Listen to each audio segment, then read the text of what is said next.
Strategies for Overcoming Burnout, written by Khatzumoto, posted sometime in January of 2008. A good number of people have contacted me or written elsewhere about how using the methods described on this site led to burnout for them. No fun. Too tiring. Can't continue. There are two types of burnout that typically occur: kanji burnout and sentences burnout. Both can be dealt with by application of the same techniques, but I'll address them separately. Strategies for Overcoming Kanji Burnout. Well, here's my first question. I am going through Remembering the Kanji for the third time, but hey, third time's the charm, right? Hehe. But I am only working on this right now. Of course, I am listening to Japanese all the time, but I am not doing sentences or anything else.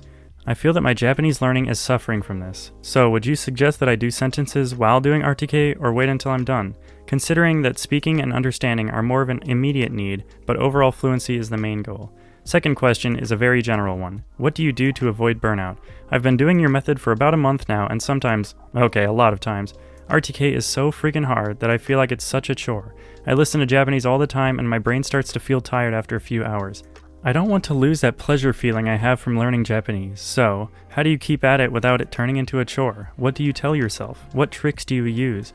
I know you suggest doing things that interest you, which is what I do. Well, except for RTK, that doesn't interest me, but I still feel burnt out. That was an email I got from a reader named L Star recently. Let's take it step by step.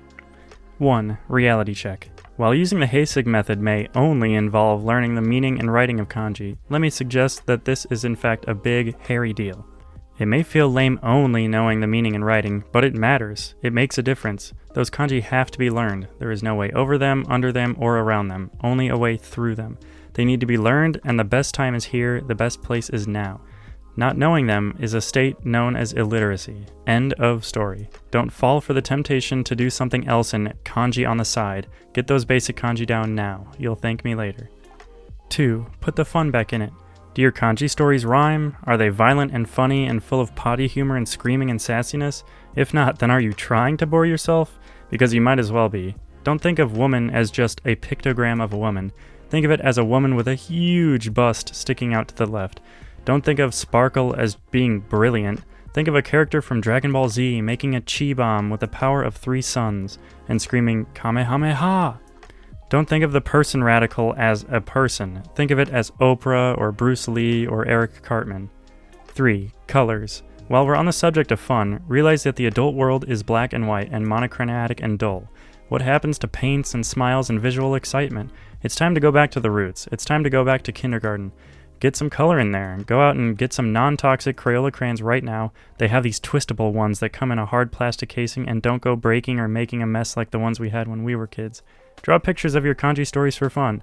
Maybe you could draw little cards with people on them related to the kanji. And then put these cards on your wall. Hey, free Japanese posters. Do it. It doesn't have to look good, it just has to be fun. Edit. Once in a while, you get a comment that blows out the actual article in terms of quality. This was one such comment from a man who goes by the handle Nasest. I wanted more people to see it, so I've copied it up here. I think that you could have done better in the kanji burnout part. In my opinion, the biggest obstacle while doing RTK is not the amount of colors or realizing that you must do it no matter what, it's the approach. If you are anxious to complete the book soon, if you are keeping count of how many kanji are left, then you will have to suffer the pains of hell to really finish them. There's a lot of them. It's a 4-digit number. Every kanji is a mere 0.04% of the total. It's not going to be a quick process if you await the end of it. It's like boiling water.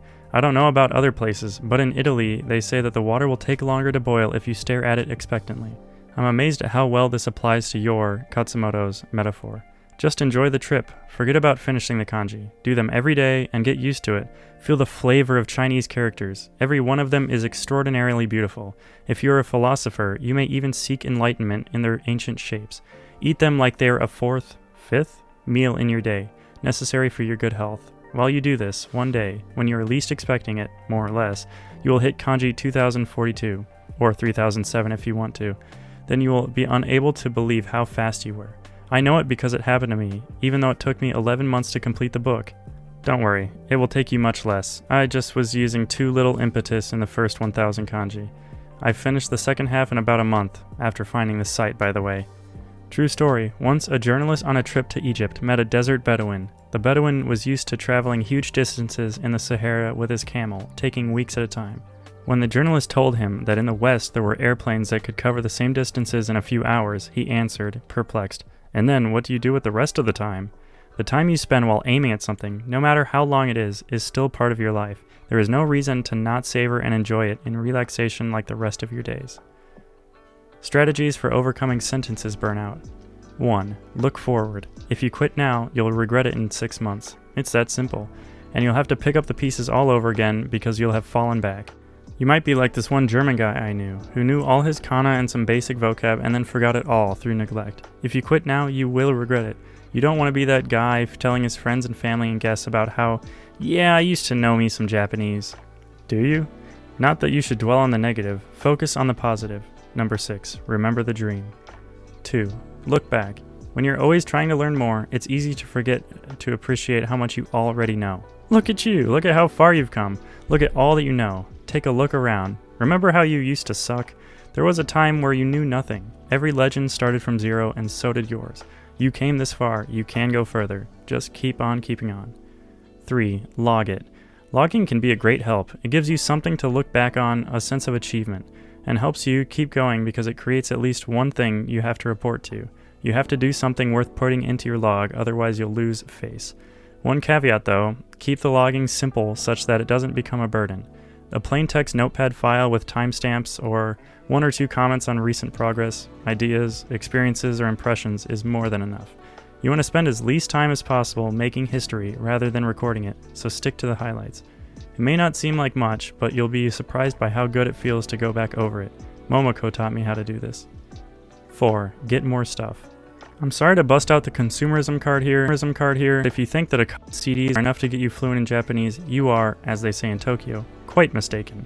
What I mean is, you need more stuff, more input, more videos, more music. You're trying to simulate an entire country here, remember? You're giving yourself the Japanese childhood that you happen to miss out on. You need more stimulation. You need to hear and read all kinds of stuff that interests you. It will cost some money, but it's money far better spent than on some stupid, boring classes where you wouldn't have learned anything anyway. Oh crap, I said that out loud again. Plus, getting new stuff is fun. I don't know about you, but I get a kick out of the idea that every time I buy a manga, it's an investment in my education. And in fact, it really is.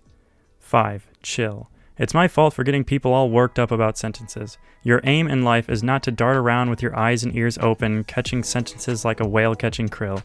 I mean, that'll kind of happen anyway, but there's no need to force it. Chill. Just let the music play, run the movie, leave the TV on, skim the comics, put up the posters, and just chill. When a sentence needs to be learned, it'll call you. It'll come for you. You collect sentences because you want to. You have to want the individual sentence. This project is too big and too long for anything to be a chore. You surf the web in Japanese. When something comes along that's interesting, you pick the sentence. If not, leave it.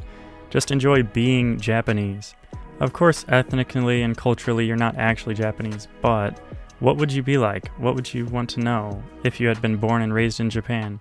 Reading manga, watching TV and movies, listening to music in Japanese, right? Talking once you are able, being affected by trends in speech. Just enjoy yourself in Japanese. Be yourself in Japanese. Don't do so much, just be. Just float in this world of Japanese or whatever your target language is. The sentences will come. You don't have to struggle for them. If you just keep your immersion environment going and relax about it, your curiosity will carry you the rest of the way. Just lay back and enjoy the sounds.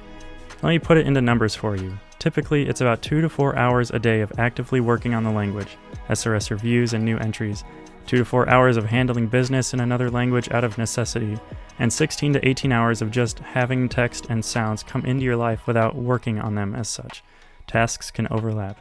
Everyone's daily routine is a bit different, but that's the basic pattern. 6. Remember the dream. There you are, speaking Japanese as if you were born and raised in Japan, blazing through Japanese books, flying through manga like a butterfly, stinging like a bee with witty comebacks to your friends. Remember the dream. Remember why you wanted to learn this language in the first place, and use the dream to guide you now. You want to learn Japanese in order to enjoy yourself and get things done in Japanese, right? Guess what the way to do that is? That's right, by enjoying yourself and getting things done in Japanese. Imagine yourself regaling your friends with your Nagase Tomoya impression. Imagine yourself reading 200 books a year in Japanese. Imagine yourself curled up on that beanbag reading all 6 volumes of Akira in one sitting. Imagine yourself talking rapid fire on the telephone in Japanese. Picture yourself writing kanji like you own the place, the strokes freely flowing from your mind and out of your hand. Yes, any and every kanji you need to, from memory. Picture yourself laughing and sharing obscure pop culture references with a group of people. Never let go of the dream. No matter how little it seems to you now, always be dreaming the dream. That's it for now. Smile and have fun.